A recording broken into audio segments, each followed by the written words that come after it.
일단 기출 문제를 다운받는 방법부터 알려드릴게요. 지금 드린 건 99회인데 합격률이 좀 낮은 편이에요. 근데 그 4점짜리 문제 방금 배운 게 나오는 회차로 드린 거거든요. 최근에는 합격률이 좀 높았어요. 45에서 50 사이 되게 높았는데 너무 쉬운 건 좀 영향가가 없기도 하니까 쉬운 거는 이제 혼자 푸실 수 있겠죠.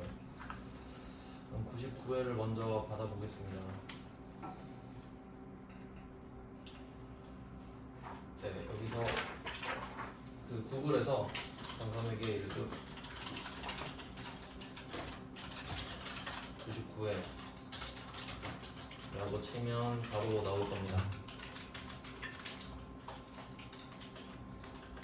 보통 학원 홈페이지에 많이 올려놓는데 저도 블로그에 다 올려놓을게요. 60회부터 최근 것까지. 아직은 안 올려져 있는데 내일 중으로 올리겠습니다. 기출문제를 다운받아 주시고요.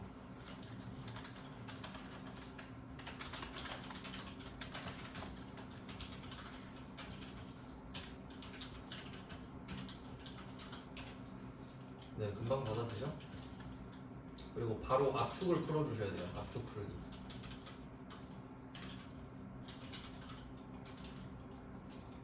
압축을 바로 풀어줍니다.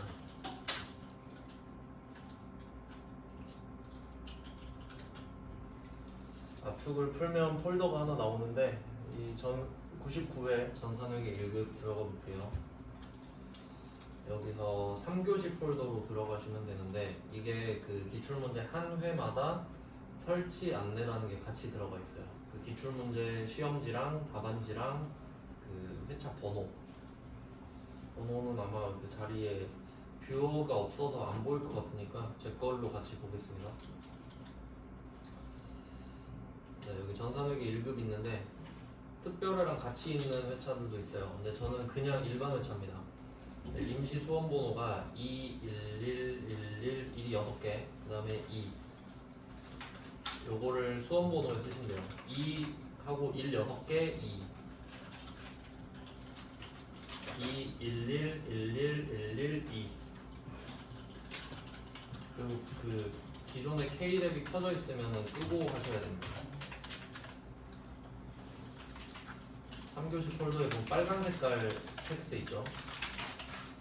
수험번호에 2 11 11 11 2 이름은 아무거나 쓰셔도 돼요. 설치 누르시고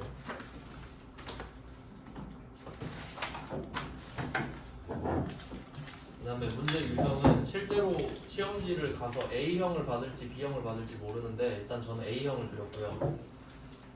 뭐 유형도 지금은 뭐 별 상관없습니다. 감독관 확인 번호는 6564가 되겠습니다. 6564. 네, 요거를 회차마다 확인해서 적어주셔야 돼요. 6564. 수험 번호 잘못 썼는데도 들어가졌네.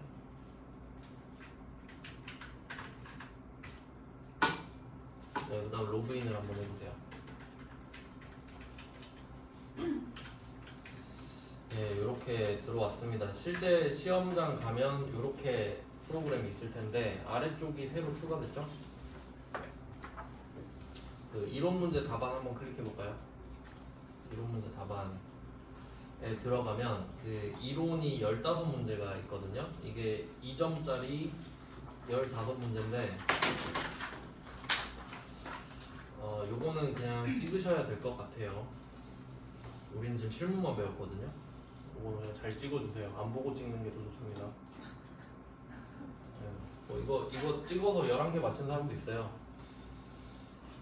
우리는 실기 쪽에 좀 포커스가 맞춰져 있어서 사실 시험이 60분인데 보통 실기 풀면 막 50분 이상 넘어가 버려서 필기는 거의 찍게 돼요. 그래서 필기는 따로 하진 않는데 저는 필기를 세무 2급에서 합니다. 그냥. 그리고 그 밑에 보면 3칸 있는데 요거는 장부조회 있죠. 장부조회 거 그 금액을 시험지에 적어놨다가 여기 옮겨서 적으시면 되고요. 세 문제니까. 자, 이렇게 되고요. 그럼 한번 방금 배웠던 것부터 좀 해보겠습니다. 그러니까 이게 시험지가 이론이랑 실무가 같이 있단 말이에요. 근데 이론은 찍을 수가 있으니까 이론을 먼저 풀면 불리하죠. 실무를 먼저 하셔야 돼요, 당연히. 자, 그럼 실무 한번 해보겠습니다. 5페이지 보시면 돼요, 5페이지.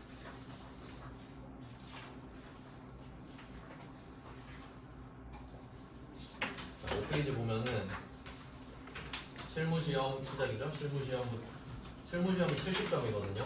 이론이 30점이고 여기서 70점을 맞히면 돼요.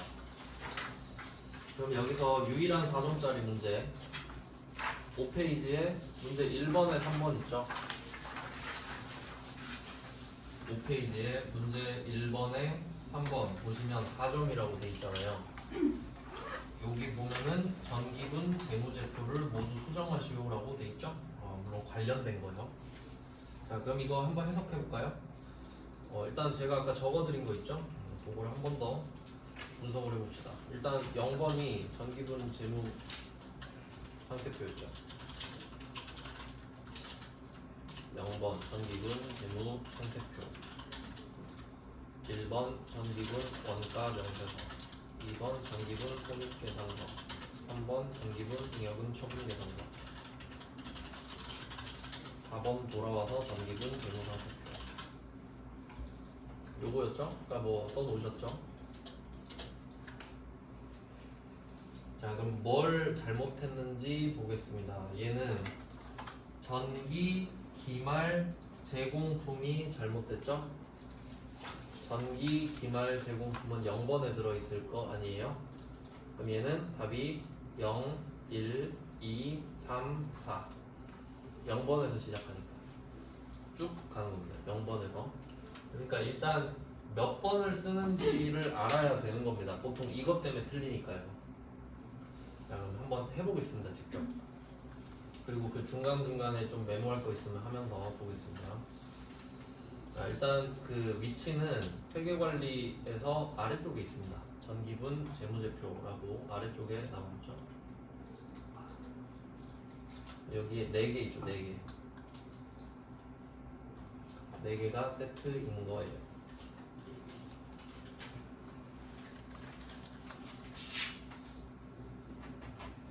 네, 이렇게 4개 있고요. 그럼 여기서 순서가 지금 0, 1, 2, 3, 4인데 0번부터 가겠습니다. 재무상대표 제공품이니까.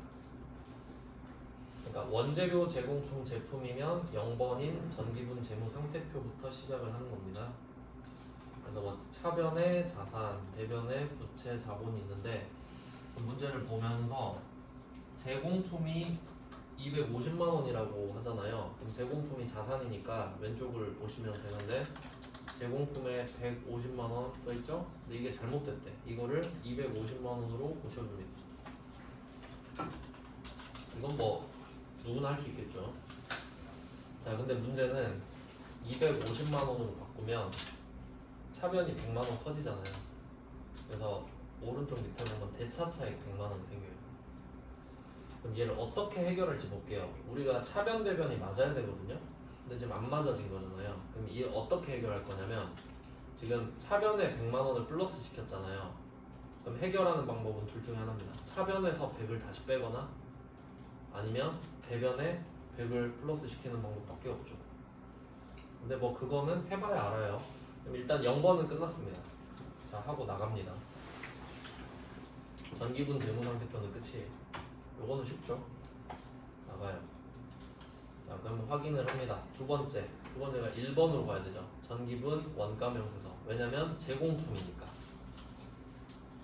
원재료랑 제공품은 원가명세서에 영향을 미치고 제품은 손익계산서에 영향을 미치죠. 그래서 제공품이니까 원가명세서 가는 거예요. 아까 설명드렸던 거고. 자, 그럼 원가명세서로 갑니다. 자, 원가명세서 들어가면 바뀌었대요. 너가 바꾼 거 같으니까 나도 바꿀게. 그래, 잘했다 하고 확인하시면 돼요. 우리가 할 게 없네요 지금. 자, 그리고 여기에 500번 개정 과목들 싹 모여 있죠. 원가 명세서니까 제조 원가 명세서. 근데 이 중에 원재료비만 반응을 해요. 클릭을 했을 때. 다른 애들은 반응이 없는데 원재료비 한번 클릭해 보세요. 원재료비를 클릭하면 반응이 옵니다. 근데 요거는 원재료에 해당 사항이 있을 때고요. 우리가 원재료를 고치진 않았잖아요. 그냥 뭐 얘는 확인만 하고. 자, 그리고 여기서 중요한 거는 이 원가 명세서의 결과물이 11번 단기 제품 제조 원가거든요. 이게 결과물이라는 것만 아시면 돼요. 좀 맨 마지막에 있으니까. 그럼 이게 다음 장부로 이어지는 거지.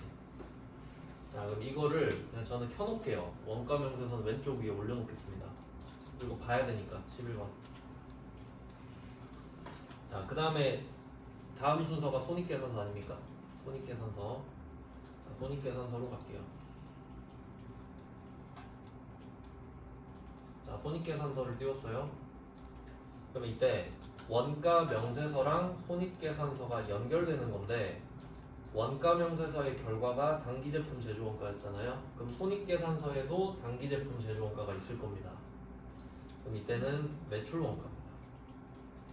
메모를 좀 하면서 볼까요? 이때 원가 명세서랑 손익계산서 사이에는 단기 제품 제조 원가가 있다는 거죠. 네, 요거는 이름을 외우는 게 중요한 게 아니라 원가 명세서의 결과물이잖아요. 그러니까 연결고리 역할을 하겠죠. 원가 명세서랑 손익계산서의 연결고리, 단기 제품 제조 원가.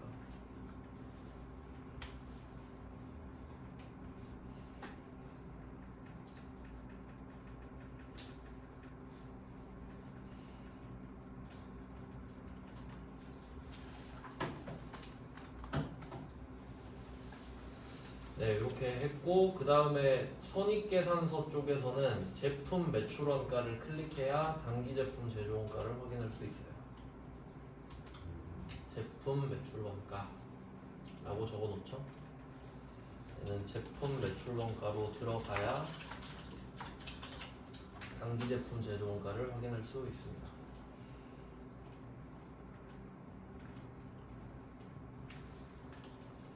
자, 그러면 이렇게 저는 엇갈리게 띄워놨고요. 제품 매출 원가를 딱 띄워놓으면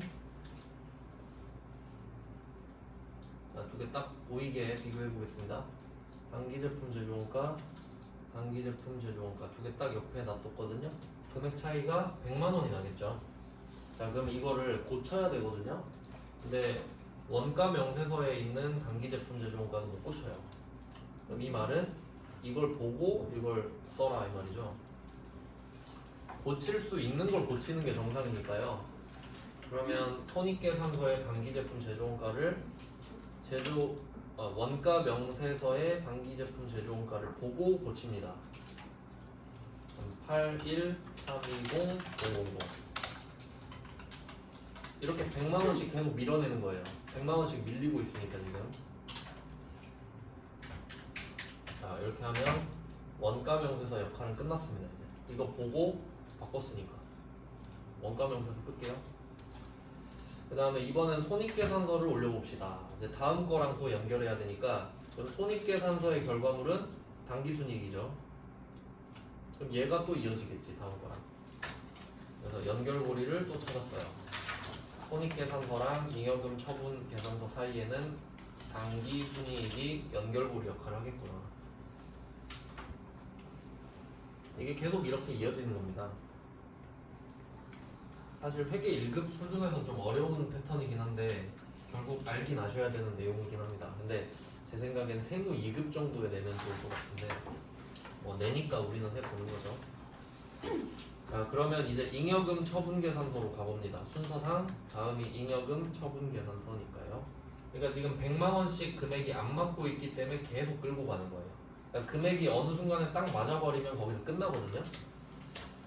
그러면 다음은 잉여금 처분 계산서예요.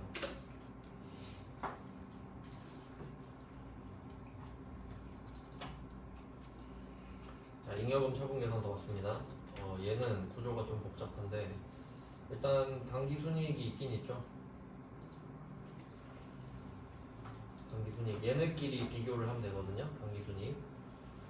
그러면 이때 당기순이익도 얘를 보고 쓰면 되잖아요. 100만원 차이가 나는데 근데 얘는 그럴 필요가 없습니다.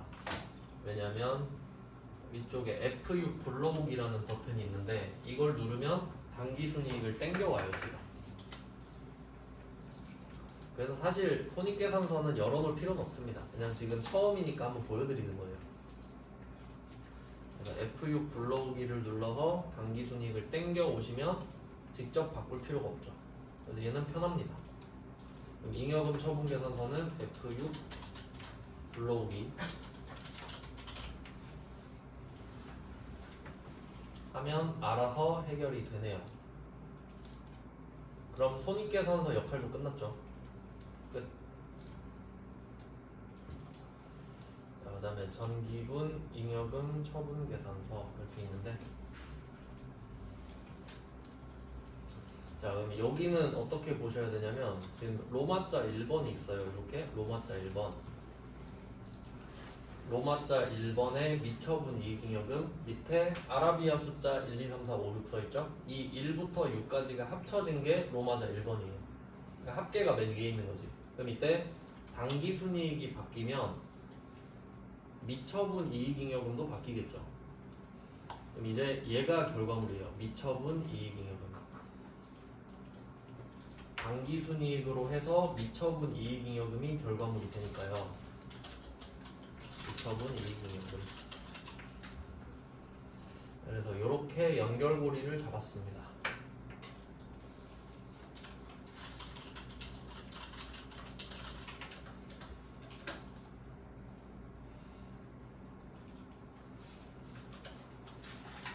네, 그러면 마지막이 전기분 재무상태표잖아요. 얘로 한 번 더 들어가야 돼요. 한 바퀴 돌아가지고. 자, 잉여금 처분계산서 다시 얘도 켜놓고요.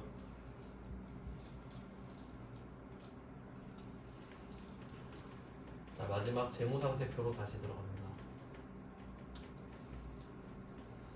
자, 그러면 이 미처분 이익잉여금을 가지고 뭘로 바꾸냐 하면 얘는 2월 이익잉여금이에요.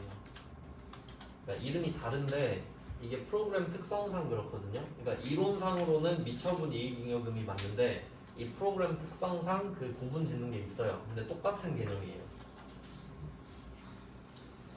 그래서 결론은 이거를 보고 맞춰주시면 된다거든요. 그러면 100만 원이 떨어지게 되는데 100만 원이 증가하게 되죠. 이걸 보고 써야 되니까. 그러니까 처음에 우리가 제공품을 100만 원 증가시켰잖아요. 근데 그게 나비 효과처럼 돼서 자본을 100만 원 늘린 겁니다. 자, 그럼 이때 2월 이익잉여금 자리에다가 이거 보고 190, 770, 000 쓰면 대차 차익이 딱 사라집니다. 이렇게 한 바퀴 돌아서 한 문제예요. 보통은 포기를 많이 합니다. 그러니까 0, 1, 2, 3, 4 나오면 좀 어려운데 아까 봤죠? 뭐 1번도 있고 2번도 있고 1, 2번도 있고 그랬잖아요. 그러니까 패턴 분석을 해서 아, 이 정도는 해야겠다. 뭐 그 정도를 좀 정해놓으시면 돼요. 쉬운 거 나오면 풀어야죠. 얘는 제일 어려운 문제였고요. 그래서 이거 가지고 연습을 해보시면 됩니다. 4점짜리를 먼저 했고요. 이제 나머지 문제를 또 풀어볼게요. 자, 이번에 문제 1번에 1번 보겠습니다. 1번에 1번이랑 1번에 2번은 좀 쉬운 편인데 그 제목에 좀 제목을 그 키워드를 표시하죠. 문제 1번에 1번은 개정 과목 및 적요 등록입니다. 자, 이게 문제 1번에 세 문제가 나오는데 범위를 알려드릴게요. 개정 과목 및 적요 등록 여기 있고 그 다음에 거래처 등록도 나올 수 있고요. 그 다음에 아까 했던 게 정기분 재무제표 요거 4개 하나로 나오고 그 다음에 거래처별 초기월 이런 식으로 해서 보통 이 중에 3문제가 나와요.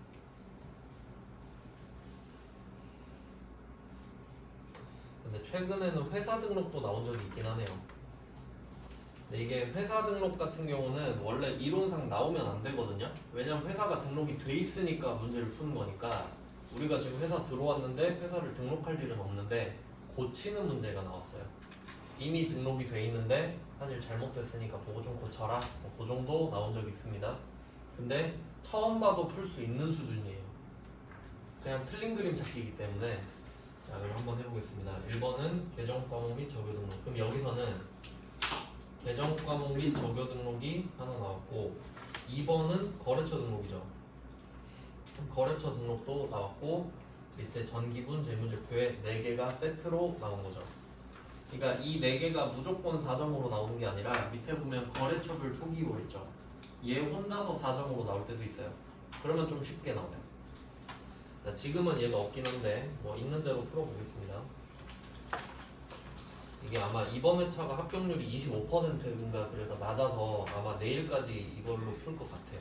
기출문제는 따로 받아서 좀 풀어보시고 그 합격률을 참고해서 푸시면 됩니다. 여러분은 합격률이 한 35에서 40 정도인 거를 연습하시는 게 제일 좋아요. 그게 현실성 있는 합격률이니까. 자, 1번 거래처 계정 과목 및 적용 등록 들어갈게요.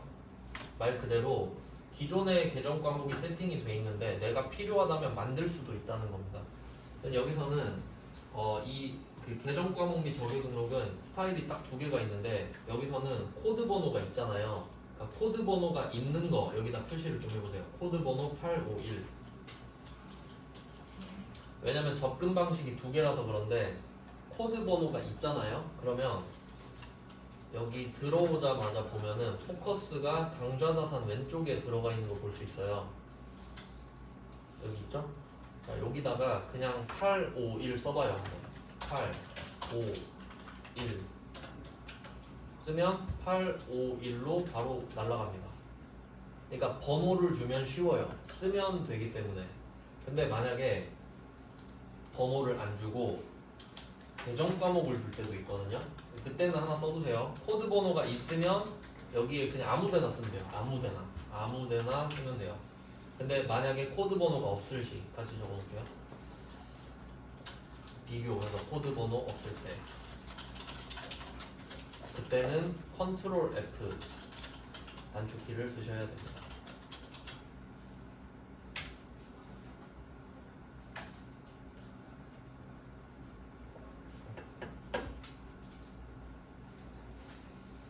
컨트롤 F.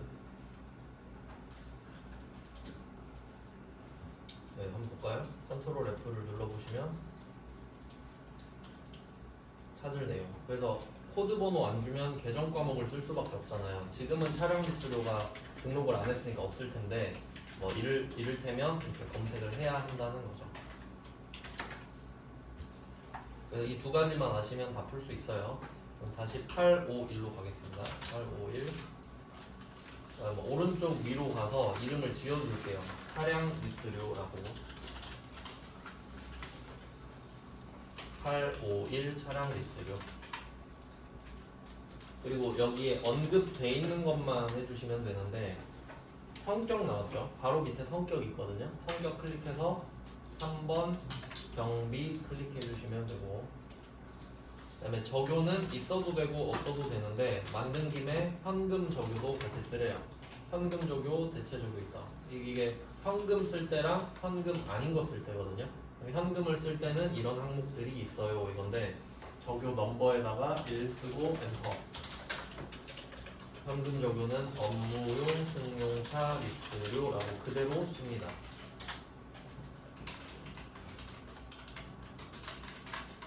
이렇게 하면 3점. 되게 쉽죠. 이런 거 그냥 한번 해보면 끝이에요. 굳이 뭐 연습까지는 필요 없을 것 같고요. 그 다음은 2번 거래처 등록입니다. 이제 새로운 거래처를 등록해요. 방금은 새로운 계정 과목을 등록했고요. 바로 위에 있습니다. 거래처 등록. 자, 이번에는 거래처를 등록합니다. 이때 거래처 탭이 위에 3개 있는데 일반 거래처, 금융기관, 신용카드 3개 있죠. 자, 요거는 그 아래쪽을 보시면 왼쪽 밑에 보시면은 일반 거래처 아래쪽에 설명이 코드가 101부터 97,999로 돼 있거든요. 그러니까 코드 번호를 보고 여기에 해당되면 여기에 쓰시면 돼요. 근데 여기에 나와 있는 코드 번호가 1230이잖아요. 1230. 그럼 여기에 해당이 되니까 여기 쓰시면 돼요. 아니면 탭을 옮겨서 쓰시면 된다 이거죠. 각각 범위가 정해져 있거든요. 자, 일반 거래처는 1230 쓰시고 주, 백세, 가구 직접 씁니다. 처음 거래할 때 등록을 해놓는 거예요. 유형은 공시고요.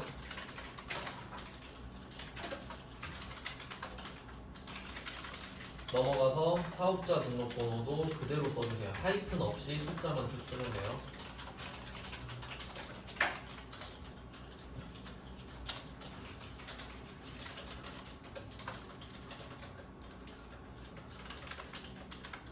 뭐 대표자 성명도 쓰고요. 등기백, 업태, 도, 소매, 종목, 가구. 그 다음에 주소 같은 경우는 밑에 당구장 표시 있죠? 그 주소 입력 시 우편번호 입력은 생략해도 무방한. 이게 원래는 F2번으로 검색하는 건데 이게 데이터베이스가 많다 보니까 검색할 때 오래 걸릴 수도 있거든요. 그러니까 여기서 검색하지 말고 옆에다 쓰란 소리예요. 그냥 옆에 그냥 클릭해가지고 타이핑 하라는 거예요.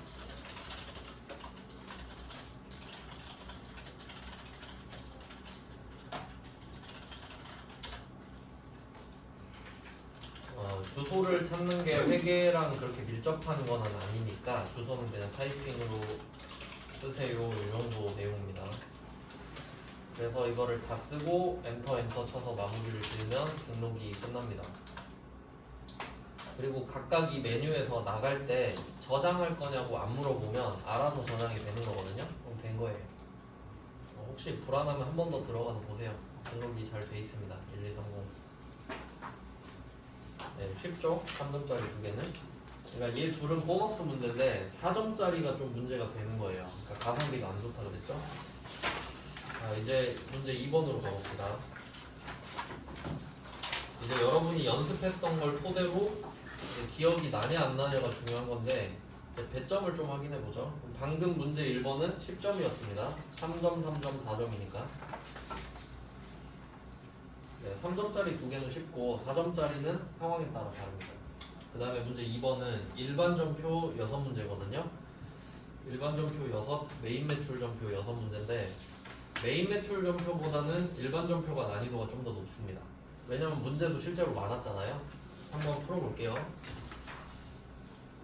네, 일단 뭐 여기서는 좀 간단하게 설명하고 그 기출문제 그 밸런스를 좀 보는 거니까요. 지금은 1번 영동 상사에게 받은 약속엄의 만기가 도래하여 당좌표로 수령했다. 이거는 되게 쉬운 문제인데 그럼 한번 그 전에 있던 문제까지 볼게요. 영동 상사한테 약속엄을 받았는데 거래처라고 하잖아요. 그러면 제품을 팔았을 겁니다. 거래처니까 뭐 상품일 수도 있지만 제품이든 상품이든 받으러움이었겠죠.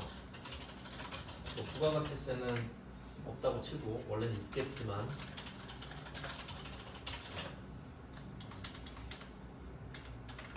그러니까 이게 실제로는 어떻게 되냐면 이제 여러분도 부가세를 배웠잖아요. 그러니까 이렇게 돼야 돼요. 원래 1, 2, 7, 2, 7이 이렇게 돼야 되거든요. 요런 느낌일 거예요. 원래 제품 매출 뭐 이걸 그대로 쓰실 필요는 없는데 그냥 그렇겠구나 정도라고 생각하시면 되겠습니다. 이거는 이미 메인 매출 점표에 있었을 거예요. 이렇게 해야 딱 맞거든요. 그럼 135만 원이에요. 이렇게 만들어졌다는 거지. 자, 그럼 이건 메인 매출 점표에 썼겠죠? 물건을 판 거니까. 근데 이거에 대한 받으럼을 회수하는 거잖아요. 그러면 당좌 예금으로 당좌 수표로 받았네요. 당좌 수표로 받으면 현금이죠. 현금 135만 원 받을 어음 135만 원. 여기서 받으러움의 주인은 영동상사. 답 되게 쉽네요. 이게 답이에요. 요거를 시험지에다가 적어놓으면 된다는 겁니다. 이제 나중에 한 방에 몰아서 보고 적으면 되니까요. 근데 뭐 지금은 그 한 문제씩 그냥 입력해 볼게요. 연습도 할 겸 문제도 풀 겸. 그러면 답은 나왔고, 네, 일반 점표로 가서 날짜가 7월 22일이에요. 7월 22일입니다. 뭐 차변, 대변 순서는 상관이 없는데 저는 뭐 순서대로 하는 걸 좀 좋아해서 대변에 바늘어음을 없애고 거래처 영동상사를 F2번으로 찾아주고 F로 넘어가서 금액 135만원 차변은 현금 135만원 끝입니다. 이게 답이죠.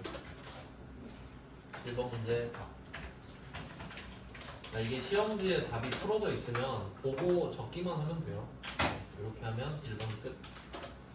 이건 보너스 문제입니다. 그 다음에 2번.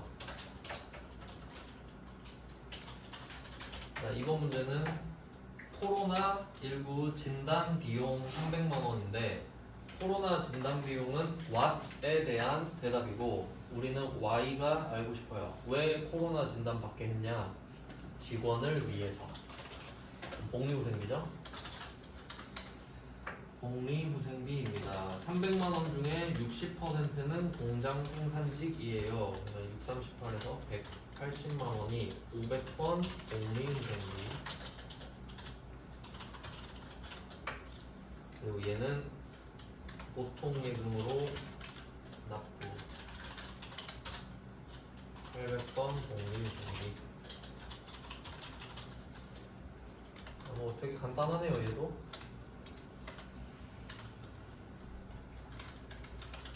당연히 직원 돈 안 들이고 우리 돈으로 한 거니까 복리후생비겠죠.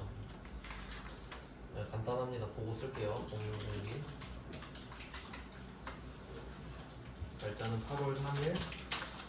사전에 복리후생비 800번 180만원. 그 거래처는 써야 될 곳에만 써야 됩니다. 줄 돈이랑 받을 돈만 쓰죠. 수익 비용은 안 쓰고 준 돈, 받은 돈도 안 씁니다.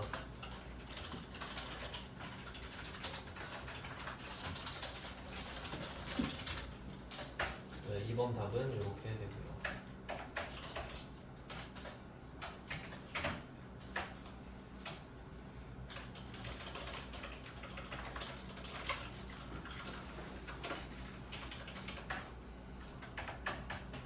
그 다음에 3번 갈게요.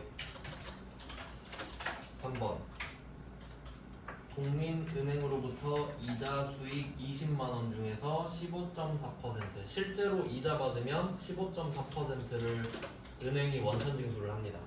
그리고 원천징수는 원래 법인 대상으로는 안 하는데 이자는 예외적으로 다 합니다. 그래서 우리가 원천징수를 당하는 문제를 만들려면 은행한테 이자 받는 문제밖에 안 나와요.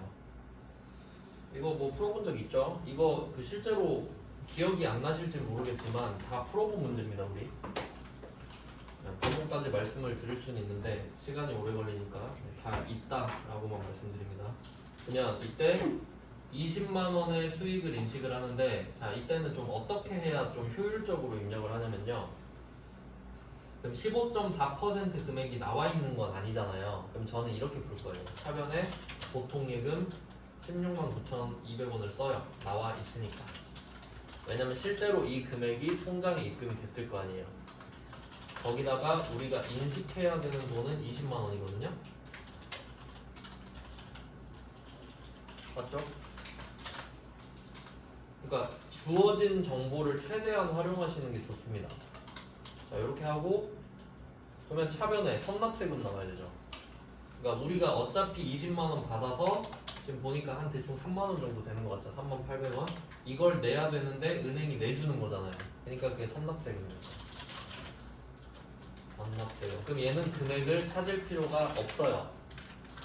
안 적는 겁니다. 괜히 시간 쓰지 마세요. 찾느라. 저는 이렇게만 적어 놓을 거예요. 시험지에. 그리고 이걸 보고 입력을 하겠습니다. 날짜 9월 28일 대변에 이자 수익 20. 뭐 순서는 상관없어요. 전체적으로 맞기만 하면 돼요.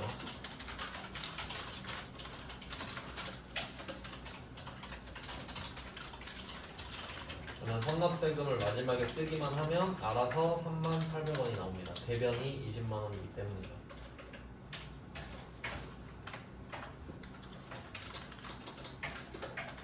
그리고 지금 원천징수를 당한 건데 원천징수를 당했을 때는 선납세금을 쓰거든요. 선납세금은 자산이고요. 그리고 이 문제에서 원천징수세액은 자산으로 처리해라 이 말은 의미가 없는 거죠. 있으나 없으나 상관없습니다. 그 다음에 4번 문제. 4번 문제는 진짜 개 보너스 문제인데 이거는 이것도 똑같은 문제 풀어본 적 있는데 수입한 원재료에 대해서 관세랑 통관 수수료를 냈다. 여기서 키워드는 원재료에 대한 원재료 취득 부대 비용이죠. 끝났네요. 원재료 330만 원. 취득 부대 비용은 해당 자산에 가산한다. 네, 이런 문제가 나와줘야 합격을 할 텐데 끝이죠. 네, 아주 쉽습니다.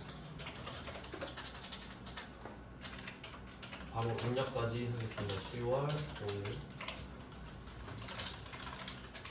화면에 원재료 330만원 대변에 확인해.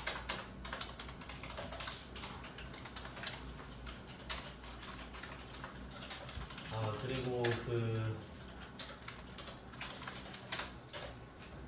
이게 원재료인데 우리가 상품을 살 수도 있거든요. 도소매업도 하기 때문에. 그러면 상품, 수입한 상품에 대해서라고 하면 계정 과목이 상품으로만 바뀌면 되죠. 뭐 그 정도 알아두시고 5번 입니다. 이건 좀 어렵겠네요. 자본이네. 자본은 신주 발행이군요. 신주 발행. 요거 중요 표시할게요. 솔직히 1, 2, 3, 4는 다 쉬운 문제고 5번은 조금 작정을 한 문제입니다. 그러니까 요거는 상황에 따라 안 푸실 수도 있는 거고 좀 더 공부를 하실 수도 있겠죠. 자, 얘는 주식을 발행해요. 그럼 주식을 발행하면 자본금이 늘고 안 갚아도 되는 돈이 느는 겁니다. 투자를 받는 거기 때문에. 그러면 얼마가 들어왔는지 볼게요. 보통주, 만주, 주당 2만원. 두 개 곱하면 2억이네요. 2억. 보통 예금 2억 들어옵니다.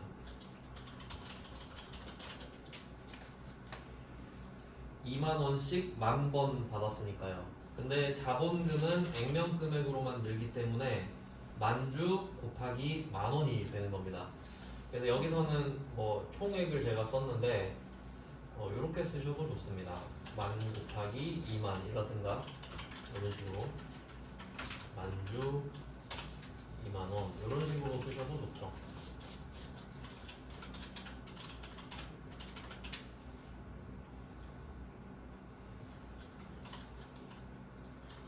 만주 만원 이렇게.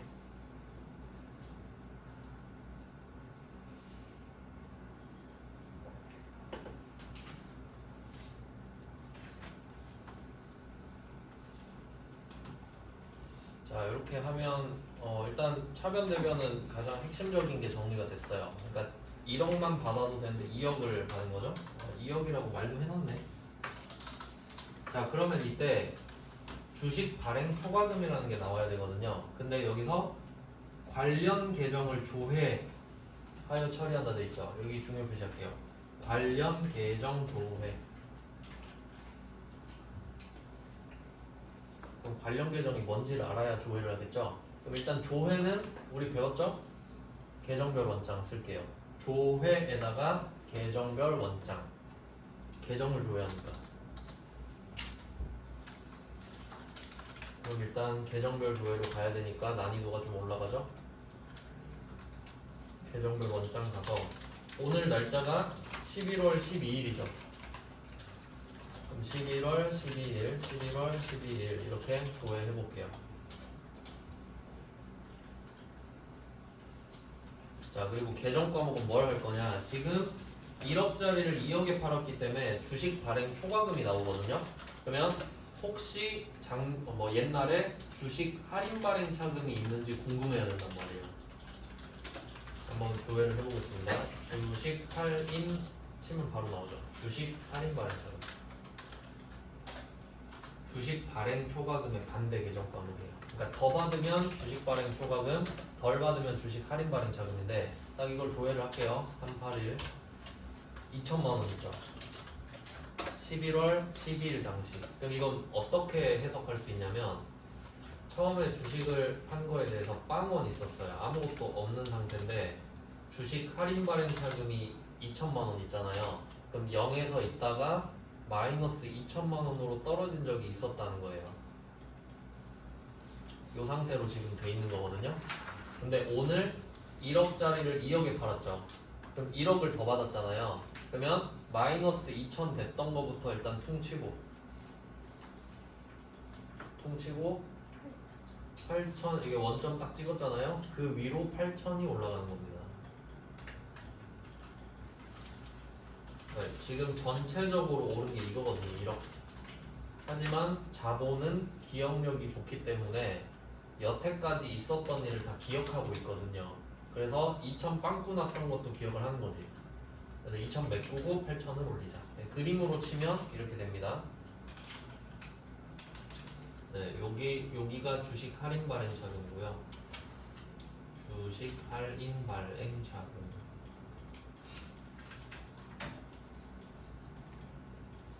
네, 기억 안 나시면 자본 쪽을 다시 들으셔야겠죠. 이쪽은 주식 발행 초과금. 네, 뭐 이렇게 됐습니다. 이제 입력을 한번 해볼게요. 이 조회를 한 걸 토대로 그러면 일단 동계부터 완성을 하면 지금 대변이 1억이 비어요. 그러면 일단 대변에다가 주식 할인 발행 자금을 깔아주죠. 2천만 원. 얘는 뭐 어떻게 곱해서 나온지 모르니까 그냥 총액을 쓰시면 되고, 이거를 다 메꿨는데도 위로 뚫고 올라가니까 주식 발행 초과금이 됩니다.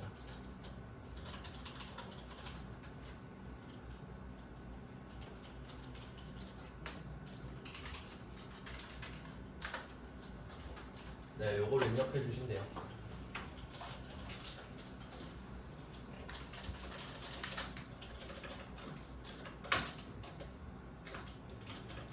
날짜는 12월 12일. 대변의 자본금, 그러니까 항상 기준은 액면금액이기 때문에 저는 자본금부터 쓰는데 순서는 상관없어요.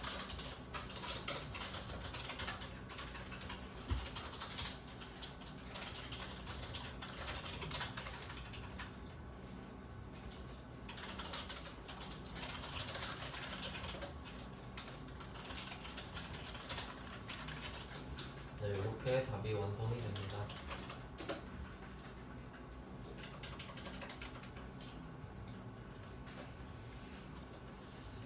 네, 일단 뭐 답은 요런데요. 조금 디테일이 들어가 있는 문제라서 회계 1급에서 조금 까다로운 편에 속하고, 근데 여기서 전제가 깔리는데 신주 발행 비용은 없는 것으로 가정한다고 했잖아요. 근데 저는 낼 것 같아요. 그것까지 보완을 좀 해볼게요. 대비를 좀 해야 되니까. 네, 금액을 총액으로 일단 바꿀게요. 1억으로. 2억 1억으로 바꿨어요. 그럼 이때 사실 신주 발행비가 없는 건 말이 안 되거든요. 신주 발행비를 줘야 된단 말이에요. 그럼 이때 만약에 신주 발행비 뭐 100만 원, 금액이 좀 적나? 1000만 원? 500만 원 해볼게요. 얼마인지 몰라서 한 500만 원 정도라고 가정을 해봅시다. 그러면 이때 우리는 주식을 판 가격이 2억이지만 결국 500은 못 받는 거잖아요. 그럼 이때 차감으로 들어갑니다. 여기서 포인트는 900번 수수료 비용 안 써요. 900번 수수료 비용은 단기 매매증권 취득할 때 넣습니다. 그러니까 이거 어디서 들어봤는데 900번 수수료 아닌가 이러면 안 돼요. 900번 수수료 비용은 전제를 확실히 하세요. 단기 매매증권 취득할 때만 나옵니다. 그 외에는 절대 안 나옵니다. 절대로. 물론 뭐 다른 수수료가 나올 수도 있긴 한데 이렇게만 아셔도 돼요. 그러니까 900번 수수료 이런 것 때문에 틀릴 확률이 높아진단 말이에요. 그러면 보통 예금 500이 줄어들면 어디서 또 대변이 500이 줄어드냐? 그러니까 주식 발행 초과금 여기서 500이 빠져야 되죠. 그러니까 이게 기분이 좋은 거잖아요 지금. 근데 기분이 덜 좋겠지 수수료 때문에. 근데 요 정도까지 대비를 하시면 완벽합니다. 이렇게 나오면 진짜 많이 틀릴 거예요. 왜냐면 900번 수수료 비용을 쓸 거거든요, 사람들이.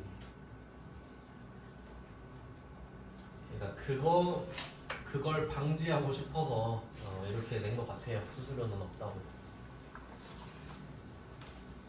그리고 뭐 어차피 영상에 남으니까 하나 더 말씀드리면, 이게 보통 예금에서 차감하고 받을 수도 있는데 수수료 현금으로 따로 냈다고 할 수도 있죠. 그러면 보통 예금은 2억을 다 받을 거 아니에요? 그럼 이때는 대변에 현금 500이 나가겠죠, 따로. 이렇게 되겠죠? 아까는 보통 예금에서 500이 덜 들어왔는데 얘는 현금이 따로 500이 나가는 거잖아요. 근데 주식 발행 초과금은 안 변하죠. 어차피 기분은 똑같을 거 아니야. 네, 이 정도까지 하면 완벽합니다. 수수료 대비는 이렇게 돼요. 그래서 여러모로 포인트가 많았던 문제입니다. 5번. 그러니까 거의 작정하고 낸 문제예요. 그 다음에 6번입니다. 6번은 배서양도. 제가 뭐 강조했었죠? 배서양도 되게 잘 나온다고. 배서 양수도 잘 나오고요.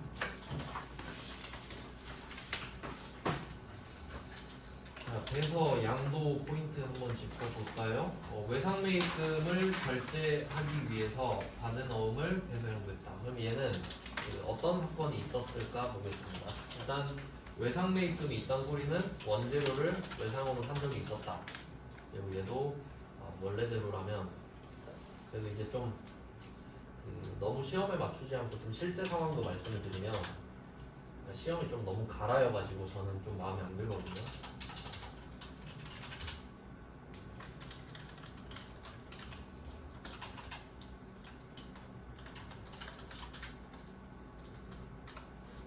원래 이렇게 돼 있겠죠?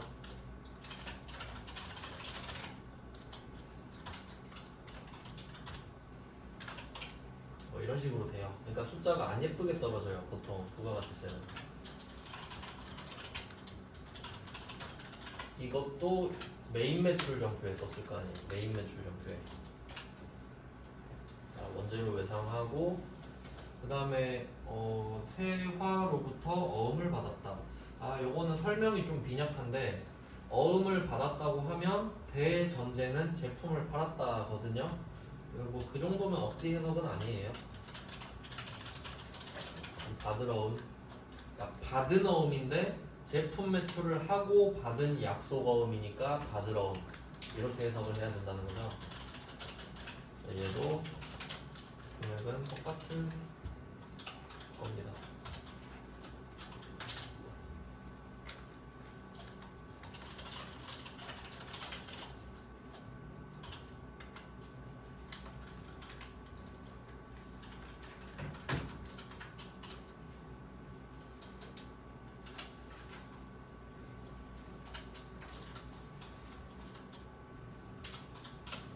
이런 느낌이겠네. 이제 부가세 배웠으니까. 그럼 이게 외상매입금을 갚고 싶은데 돈이 없어요. 그래서 이거 받으러 오므로 퉁쳐버리자, 이런 상황이죠. 이렇게 해서 양대. 그러면 외상매입금을 풉니다. 150 받으러 온도 풉니다. 그러니까 나름 상계의 개념이라고 볼 수 있는데, 외상매입금의 주인은 한국이고, 받으러 오면 주인은 세화라서 거래처를 따로따로 써줘야 되는 게 포인트가 되겠습니다.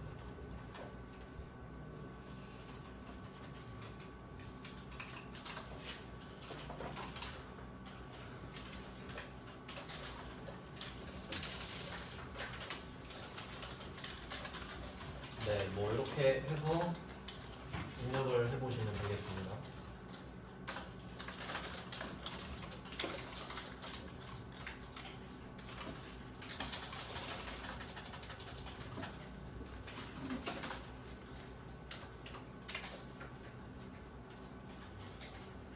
자, 날짜는 12월 16일.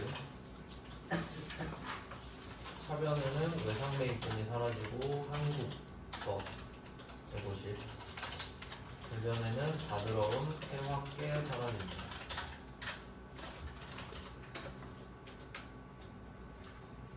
네, 일반 전표는 이런 느낌인데, 근데 사실 6문제 중에 5번 빼고는 뭐 정말 자주 나오는 주제들이기도 하고, 아니면 쉽거나 자본은 조금 오답률이 높아요. 이렇게 하면 일반 점표 6문제를 다 풀어봤고 최대한 다 맞히는 걸 목표로 하셔야겠죠, 당연히. 그 다음에 남은 거는 메인 매출 점표 6개는 일단 유형만 말씀드리고 내일 풀게요. 유형만 제가 따로 불러드리겠습니다. 먼저 해보셔도 되겠고요. 내일은 좀 빨리 진행을 할 생각이라서 그럼 메인 매출 점표는 유형만 불러드리고 내일 보겠습니다. 1번 계산서 받았죠? 계산서 수치 면세 53번 면세. 계산서를 주고받으면 면세 유형입니다. 그 외에는 아무것도 볼 게 없어요. 그래서 1번은 매입 면세. 매입 면세. 면세 매입도 괜찮고. 2번 세금 계산서 발급. 세금 계산서 발급은 11번 과세. 매출 과세입니다. 그리고 그 2번에 유형자산 처분인 거 아시죠? 요거 좀 어려운 문제인데 내일 같이 볼 거고. 그리고 1번 문제도 중요한 문제입니다. 이것도 되게 잘 나오거든요. 1번은 접대가 나온 거니까. 접대, 뭐 면세는 접대 상관없죠. 내일 자세히 볼게요. 그 다음에 3번은 제품을 판매하고 현금 영수증을 발급했대요. 현금 영수증 발급. 얘는 또 다른 것도 있어야 돼요. 부가가치세가 있다. 그리고 세금 계산서 발급을 안 해야 된다. 요거까지 같이 가면 이게 다 성립이 된다면 매출 현과가 돼요. 매출 현과 21번인가?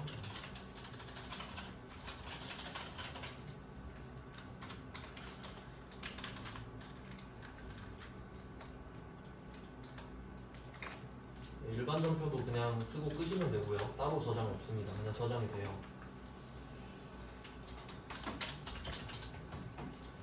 네, 22번이네. 22번에 매출 현과였고, 그 다음에 4번. 4번은 승용차를 렌트했네요. 승용차 렌트했네. 세금 계산서 받았죠. 세금 계산서 수치 했는데 승용차 스펙을 한번 보죠. 승용차 6인승이네. 그럼 뭐 배기량을 어떻게 하냐? 6인승인데 1000cc 아래일까요? 아니겠죠. 네. 그럼 그냥 불공제구나. 매입세 불공제 대상 승용차가 나왔잖아요. 그래서 이거는 불공이니까 불공이죠. 불공은 무조건 한 문제 나온다 보시면 돼요. 불공이 됐어요. 매입 불공.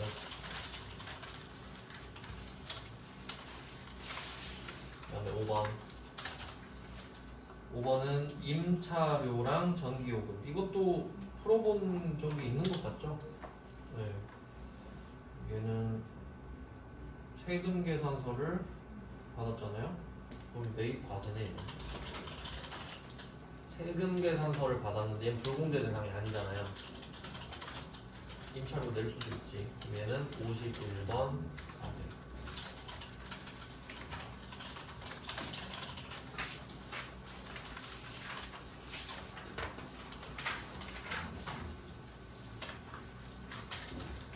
그 다음에 6번.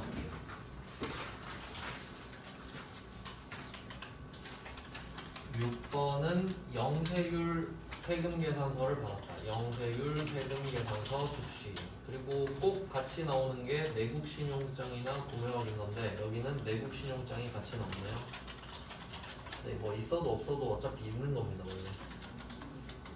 얘는 52번 영세 매입 영세거든요.